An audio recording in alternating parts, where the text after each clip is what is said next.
तो अब ये क्या चीज हो गया, बैक्टीरिया। ठीक है,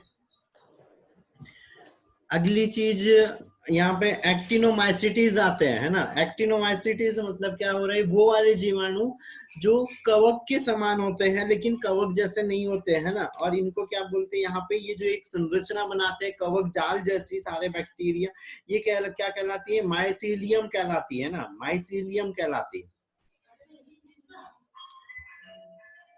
एक मिनट ऐड करने दो, गेट बंद कर दो आप। माइसीलियम कहलाती है, जो एक कवक जाल जैसी संरचना बनती है वो क्या कहलाती है, माइसीलियम कहलाती है। और इसमें जो प्रजनन होता है, जो एक्टिनोमाइसिटीज है उनके अंदर में जो प्रजनन हो रहा है, वो प्रजनन में इसमें कोनिडिया के द्वारा होता है। तो सिंपल सी चीज, दो ही वर्ड याद रखना एक्टिनोमाइसिटीज से, इसके अंदर में जो एक जाल जैसी संरचना बनती है वो क्या कहलाती है, माइसीलियम कहलाती है। और जो रिप्रोडक्शन होता है वो किसके द्वारा होता है, कोनिडिया के द्वारा होता है। ठीक है, चलो तीसरी चीज अब यहाँ पे ऑर्किबैक्टीरिया, है ना। अब देख क्या दिख रहा है स्क्रीन पर, क्या दिख रहा है, बैक्टीरिया दिख रहा है, चेंज नहीं हुआ, नहीं बैक्टीरिया ही दिख रहा है, जो पहले दिख रहा था वो, पहले दिख रहा था वही दिख रहा है।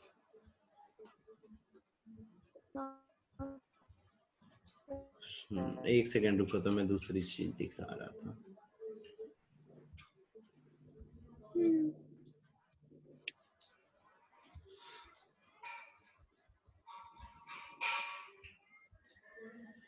अब और कुछ दिख रहा ना? Yes sir, yes sir.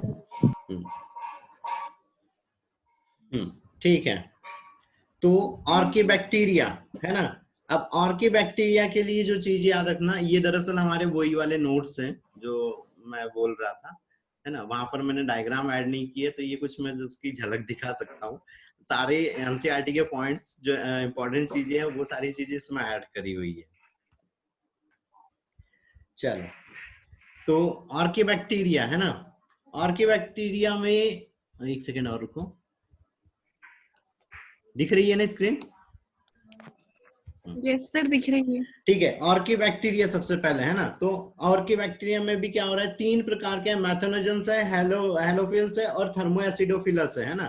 तो जो पहली चीज याद रखने वाली चीज है कि यहाँ पे जो ऑर्किबैक्टीरिया है उसकी जो कोशिका भित्ति है उसमें पेप्टाइडोग्लाइकॉन म्यूरिन नहीं होता है, और उसकी जगह पर क्या होता है, यहाँ पे प्रोटीन होती है, ग्लाइकोप्रोटीन होती है और पॉलीसेकेराइड की बनी होती है। ठीक है, जो ऑर्किबैक्टीरिया उसके अंदर में क्या नहीं होता है, ये पॉइंट है, क्या नहीं होता है ना, म्यूरिन नहीं होती है उसके अंदर में, है ना।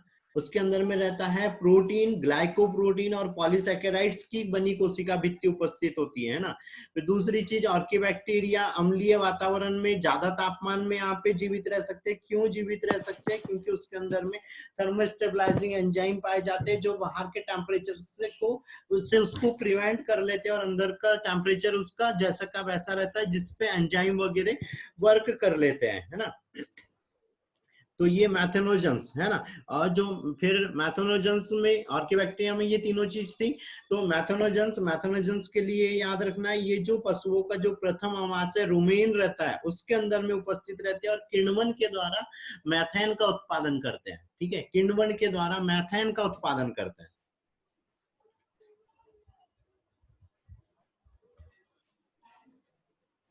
ठीक है, ठीक है। दूसरी चीज आती है यहाँ पे हेलोफिल्स। तो हेलोफिल्स क्या होते हैं, लवणीय वातावरण में रहते हैं, और इसमें हेलोबैक्टीरिया बोलते हैं क्योंकि यहाँ पे जो जला, और ये कहाँ पर रहते हैं, जहाँ पे ज्यादा लवण वगैरह है, ज्यादा यहाँ जहाँ पे मिनरल्स वगैरह उपस्थित हो रहे हैं वहां पर रहते हैं, है ना। अच्छा, फिर तीसरा प्रकार आता है थर्मोएसिडोफिलस, जहाँ पे तापमान अधिक है, जहाँ पे ज्यादा अम्लीय वातावरण है वहां पर, और खासकर ये उन झरनों में पाए जाते हैं जहां पर सल्फर पाया जाता है। ठीक है, सल्फोबोलस बैक्टीरिया एक, है ना। ठीक है, ठीक है, तो ये ऑर्की बैक्टीरिया के 3 टाइप हो गए। दूसरा टाइप बैक्टीरिया का यू बैक्टीरिया। यू बैक्टीरिया में सबसे पहले आ जाते हैं यहाँ पे साइनोबैक्टीरिया। तो साइनोबैक्टीरिया को ही क्या बोलते हैं, ब्लू ग्रीन एल्गी, है ना, नील हरित शैवाल, नील हरित शैवाल साइनोबैक्टीरिया को ही बोलते हैं। और ये उधर पीछे साइड में और आया था, अभी याद करना कहां पर आया था। ठीक है, क्या चीज रहती है ये जो है, ये कैसे है, ग्राम नेगेटिव है प्रकाश। अब ये क्या है यहाँ पे साइनोबैक्टीरिया, जो साइनोबैक्टीरिया ये कैसे है, प्रकाश संश्लेषी है और कॉलोनी बना के रहते हैं। ठीक है, कॉलोनी बना के रहते हैं और हर एक जगह पर उपस्थित रहते हैं। और इन्हीं के कारण क्या हुआ है, जो पृथ्वी पर जो स्टार्टिंग में थी, क्योंकि ये स्वपोषी थे, तो इसी के कारण क्या हुआ, पृथ्वी पर स्टार्टिंग में ऑक्सीजन का उत्पादन हुआ था। ठीक है,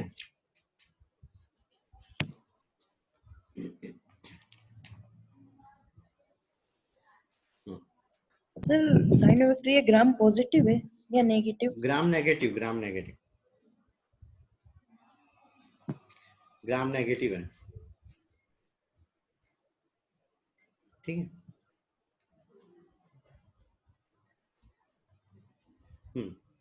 ठीक है। पोषण की विधि इसके अंदर में क्या रहती है, वही स्वपोषी है ना, प्रकाश संश्लेषण कर रहे हैं, ये रासायन संश्लेषी होते हैं, है ना। दूसरी चीज ये हमने स्पाइरुलिना बोला था, यहाँ पे साइनोबैक्टीरिया का एक प्रकार है स्पाइरुलिना।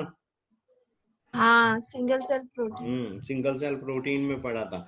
राइबोसोम याद रखना है, तो राइबोसोम क्या हो रहा है, हमने सारे बैक्टीरिया के लिए क्लियरली याद रखा था कि यहाँ पे क्या हो रहा था कि ये 70s प्रकार के हो रहे थे। फिर दूसरे स्वपोषी तो ये हो गए, उसके बाद में क्या हो रहा है, यहाँ पे विषम पोषी आते हैं। तो विषम पोषी में कुछ जो जीवाणु है वो क्या कर रहा है, यहाँ पे नाइट्रोजन स्थिरीकरण कर रहा है, जैसे एजेटोबैक्टर हो गया, एजोस्पाइरिलम हो गया, कॉलोस्ट्रिडियम हो गया, एनाबिना हो गया, नास्टाक हो गया, ये सब क्या करते हैं, नाइट्रोजन स्थिरीकरण का भी कार्य करते हैं।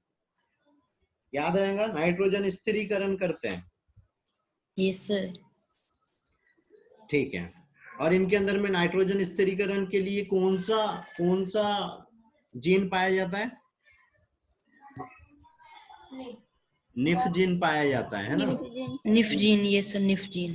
फिर जो अब जो मोनेरा जगत है, मोनेरा जगत में क्या हो रहा है, जो भी बैक्टीरिया वगैरह है वो कुछ रोग उत्पन्न करते हैं, है ना। तो रोग उत्पन्न करते हैं, तो हमने मानव के रोग तो देख लिए थे, है ना। मेन मानव के रोग हमने सारे जो कौन से इसमें जो हेल्थ वाला है ना, ह्यूमन हेल्थ, उसमें तो वो पूरी लिस्ट याद रखना है बेटा। ठीक है, फिर बारी आती है पादप के लिए। तो पादप में 4 ही रोग याद रखना है। सबसे पहले नींबू का कैंसर रोग, नींबू का कैंसर रोग, जैंथोमोनास सिस्ट्राइस, जैंथोमोनास सिस्ट्राई के कारण तो ये होता इसी है। का नाम है क्या? नींबू का नहीं, बैक्टीरिया का नाम है बेटा जैंथोमोनास सिस्ट्राई, के कारण नींबू में कैंसर रोग होता है। जैंथोमोनास सिस्ट्राई। उसके बाद आलू का स्कैब रोग, आलू का स्कैब, आलू में स्कैब।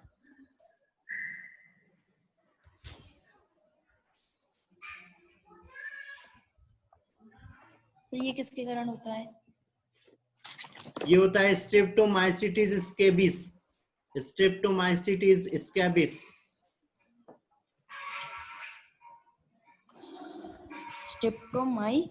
माइसिटिस स्कैबिस।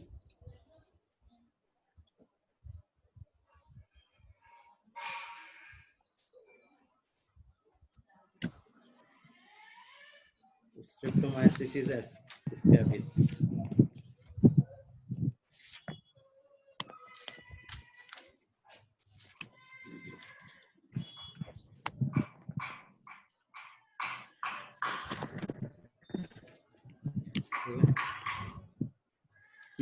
एक चीज और याद रख लेना यहाँ पे कि जो नास्टाक है उसके अंदर में जो नाइट्रोजन स्थिरीकरण के लिए जो स्ट्रक्चर बना होता है उसको हिटेरोसिस्ट कहते हैं। हिटेरोसिस्ट के द्वारा नाइट्रोजन स्थिरीकरण होता है नास्टाक में। नाइट्रोजन स्थिरीकरण होता है नास्टाक में हिटेरोसिस्ट के कारण।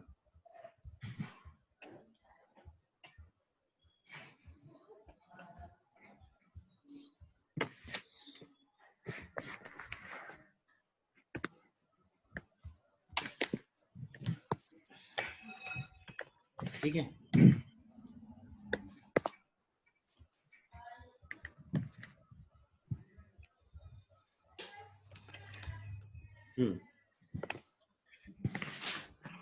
याद है? Yes sir. यहाँ पर उसका एक डायग्राम दिखा रहा था ना।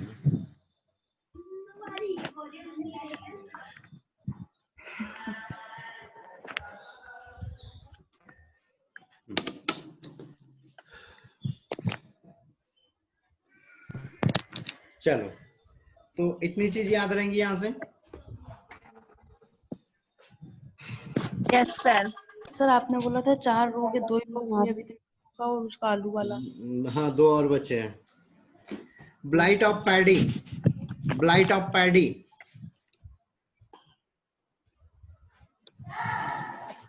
सर ये आलू का ही रोग है क्या? नहीं, चावल। Blight of paddy. Xanthomonas oryzae, Xanthomonas oryzae.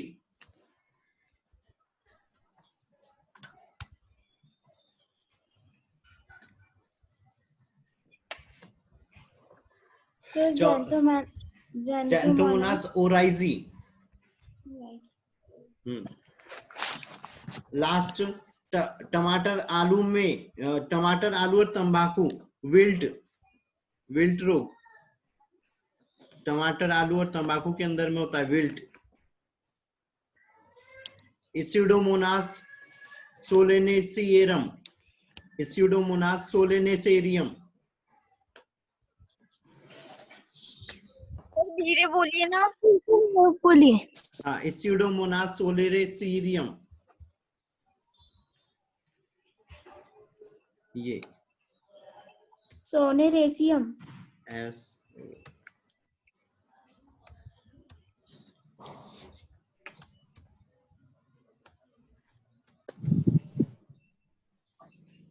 सोलेसेरियम, ठीक है।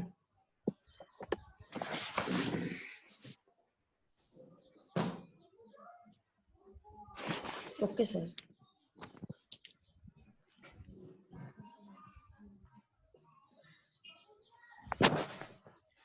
ठीक है, तो थोड़ा सा गैप ले ले क्या? हाँ सर। है ना? सर 955 पे कनेक्ट करना होगा ना फिर। हाँ हाँ, फिर 12th वाला पोर्शन है ना। यहाँ पे ये मोनेरा जगत, 955 पर ही। हाँ, मोनेरा जगत वो हो गया है ना। कल इसके बाद में हम देखेंगे प्रोटिस्टा, ठीक है। ये अभी मोनेरा जगत कैसा हुआ, अभी हम क्लासिफिकेशन देख रहे हैं। दरअसल अभी हम पूरा हमने मोनेरा जगत नहीं देखा, हम सिर्फ क्लासिफिकेशन वाला जो पॉइंट है वो देखते हुए चल रहे हैं। अभी बाकी है इसका, है ना। सर मैंने कल जो क्वेश्चन सेंड किए थे वो बता दीजिए मुझे, उसके आंसर मैंने मतलब कर समझ दिए। नहीं आ रहा। सर आंसर तो कर दी पर उसका वो मीनिंग नहीं समझ आ रहा। अच्छा, मीनिंग समझ नहीं आ रहा है, देखने दो एक सेकंड। यस सर, मीनिंग समझ नहीं।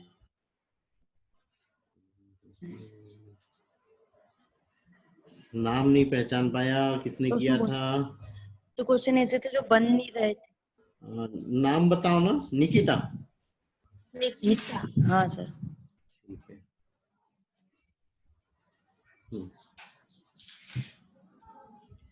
पहले बोल रहा था फेनोटिक वर्गीकरण निम्न में से किस पर आधारित है। तो फेनो मतलब क्या होता है, फिनोटाइप पढ़ा है हमने, है ना। फिनोटाइप मतलब उसका फिजिकल स्ट्रक्चर, उसके लक्षणों के आधार पे, है ना। तो फेनोटिक जो है वो लक्षण के आधार पे थी कि वो किस तरह का है। जैसे कोई भी लक्षण ले लिया हमने, चाहे कोशिका वाला ले लिया, उसका पोषण की विधि ले ली, उसका आवास ले लिया, उसमें प्रजनन की विधि ले ली, कोई भी लक्षणों को लेके जो वर्गीकरण किया गया था वो क्या कहलाता है, फेनोटिक वर्गीकरण कहलाता है ना। फिर दूसरा तुम्हारा क्वेश्चन था टैक्सॉन क्या है ना। तो टैक्सॉन हमने ये देखा था क्या, क्या बोलना चाहिए, क्लासिफिकेशन हायरार्की देखी थी, है ना।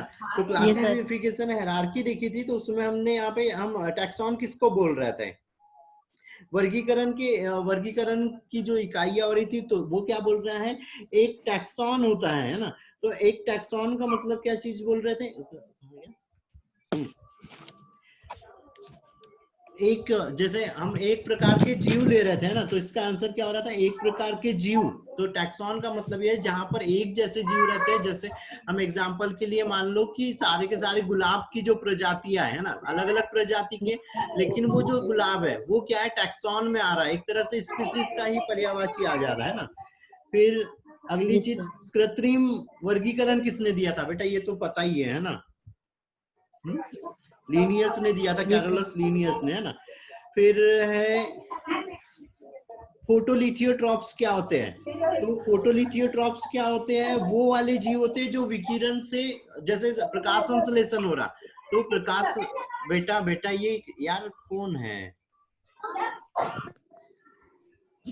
प्रकाश संश्लेषण हो रहा, तो प्रकाश संश्लेषण में क्या यूज आ रहा है, एक तो विकिरण यूज में आ रहा है, दूसरा अकार्बनिक जो पदार्थ है उनके जो यौगिक है उसका मिक्सअप होके फिर फूड मटेरियल बन रहा है। तो यहाँ पे फोटोलिथियोट्रॉप्स Yes, का sir. मतलब होता है, फोटो मतलब वही प्रकाश संश्लेषण, लिथियोट्रॉप्स मतलब जो प्रकाश संश्लेषण करके जो पादप अपना भोजन बना रहे हैं वो। तो यहाँ पे क्या आ रहा था उसका, जो फोटोलिथियोट्रॉप्स है वे विकिरण से ऊर्जा व अकार्बनिक यौगिकों से हाइड्रोजन प्राप्त कर लेते हैं, और उसके बाद में फिर यहाँ पे वो क्या कर रहे थे, जो फूड मटेरियल है उसका निर्माण कर रहे थे। Okay, sir.